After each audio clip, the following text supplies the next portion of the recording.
নমস্কার বন্ধুরা, টি আর রয় ব্লগে সবাইকে সুস্বাগতম আমার এই ছোট্ট চ্যানেলে। তো বন্ধুরা, তোমরা সবাই কেমন আছো? আশা করি তোমরা সবাই খুব ভালো আছো, সুস্থ আছো। আমি ভালো আছি মোটামুটি। যেহেতু সূর্য মামা যা রেগে গেছে, কথায় কথায় শুধু গরম দেখাচ্ছে। তো চলে এলাম বন্ধুরা আজকে আবার একটা ব্লগ নিয়ে বা একটা রান্নার রেসিপি নিয়ে। তো এই যে আজকে আমাদের বাড়িতে হাঁসের মাংস রান্না হবে। তো আজকে রাঁধুনিটা হচ্ছে আমার পতিদেব। এই যে হাঁসটাকে ভালোভাবে পুড়িয়ে নেওয়া হয়েছে। এবার ওই তেলে মানে আলু ভাজার তেলেই দিয়ে দেওয়া হচ্ছে তেজপাতা, পেঁয়াজ কুচি, রসুন সব একসাথে দিয়ে ভালোভাবে মাখিয়ে নিতে হবে। ভালোভাবে মাখা হয়ে গেলে এবার দিয়ে দিতে হবে আদা জিরে বাটা, শুকনো লঙ্কা বাটা। এই যে দিয়ে দেওয়া হয়ে গেল। এবার এটাকে ভালোভাবে মিশিয়ে নিতে হবে। এবার চলে আসলো হাঁসের মাংস। এটা দিয়ে এবার দিতে হবে স্বাদ মতো লবণ। এই যে দেখো, স্বাদ মতো লবণ। তারপরে দিয়ে দেওয়া হলো হলুদ গুঁড়ো। তারপরে দেওয়া হচ্ছে এখন সরিষার তেল।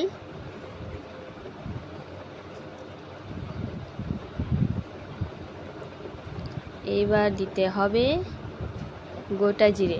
হ্যাঁ, তোমরা ভাবছো যে গোটা জিরেটা কেন দিচ্ছে? আরে বন্ধুরা, গোটা জিরেটা যত তরকারির মধ্যে এইভাবে যদি রান্না করো আর এইভাবে যদি গোটা জিরেটা দাও, তাহলে জিরেটা যত গলে যাবে তত কিন্তু তরকারির স্বাদটা পুরো অন্য রকম হবে। তো এইভাবে ভালোভাবে মিশিয়ে নিতে হবে। এই দেখো, ভালোভাবে মাখানো হয়ে গেছে। এবার এটা উনুনে চাপিয়ে দেওয়া হলো। এবার দিয়ে দিতে হবে ঝাল মশলার জল।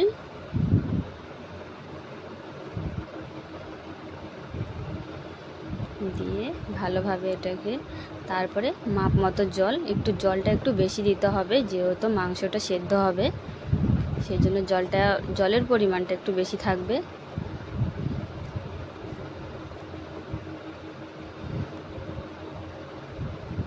আমরা একটু পরে আবার একটু জল অ্যাড করেছিলাম। আর তরকারিটা দেখো এখনই কি সুন্দর লাগছে দেখতে, একদম লাল লাল ঝাল ঝাল। এই গরমে দিয়ে 5 থেকে 7 মিনিট পুরো হাড়ে হিটটা দিতে হবে। হিটটা যেন সবসময় এরকম থাকে, 5 থেকে 7 মিনিটের মধ্যে যেন হিটটা এই মাপেরই থাকে, একটুও যদি না কমে না বাড়তি হয়। দিয়ে ভালোভাবে মানে ঝোলটাকে এই যে ফুটে যখন চলে, এখন আর এটার মধ্যে কোনো ঢাকা দেওয়া যাবে না। এখন শুধু ধীরে ধীরে নাড়তে হবে আর হিটটা একটু কম থাকবে, মিডিয়াম থাকবে যেহেতু মাংসটাকে সেদ্ধ করতে হবে। আর এইভাবে ধীরে ধীরে নাড়তে হবে যেন কড়াইতে যেন না লেগে যায়। মাঝে মাঝে এইভাবে নেড়ে দিতে হবে। আর এই যে দেখো, মাঝে মাঝে আমরা একটু করে তরকারিটা নেড়ে দিচ্ছি।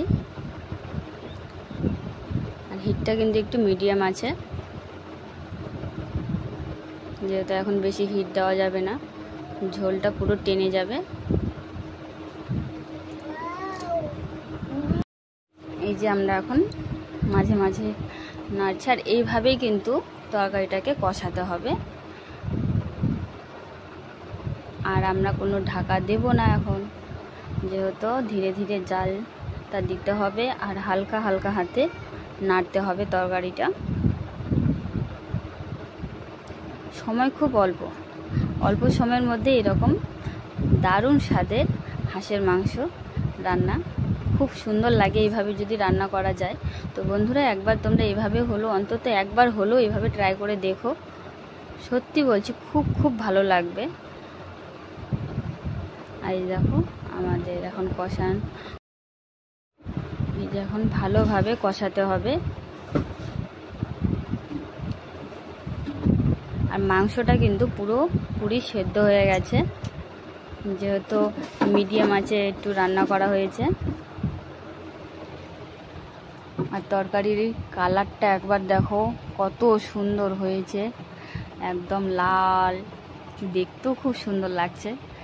খেতে তো মানে কি বলবো, দুর্দান্ত হয়েছিল। এইভাবে রান্না করলে সত্যি খুব ভালো লাগে। আর এই যে দেখো কষানো প্রায় হয়ে এসেছে, মাংসটা তেল ছেড়ে দিয়েছে। আর একটা কথা কি, হাঁসের মাংস তো একটু তেল ছাড়ে, একটু কি ভালোই তেল ছাড়ে। এই যে গরম জল আমি গ্যাসের মধ্যে বসিয়েছিলাম, অল্প অল্প করে দিতে হবে আর একটু করে নাড়তে হবে তরকারিটাকে, নেড়ে নেড়ে।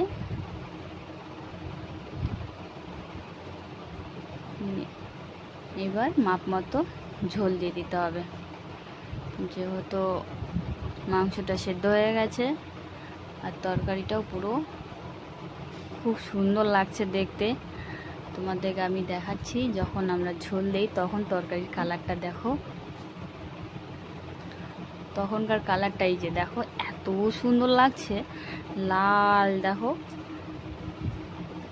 তো বন্ধুরা, ভিডিওটা কেমন লাগলো? যদি ভালো লাগে অবশ্যই লাইক করবে, কমেন্ট করবে, শেয়ার করবে অ্যান্ড চ্যানেলটাকে সাবস্ক্রাইব করে আমার পাশে থাকবে।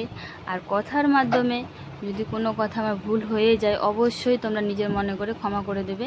এই যে গরম মশলা দিয়ে দিলাম, গরম মশলা দিয়ে ঢেকে এখন নামিয়ে নেব।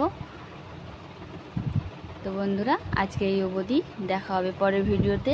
ততক্ষণে সবাই সুস্থ থেকো, ভালো থেকো। আর এই যে দেখো ফাইনালি তরকারিটা কত সুন্দর লাগছে দেখতে। তো বন্ধুরা, আজকে অবধি, টাটা বন্ধুরা।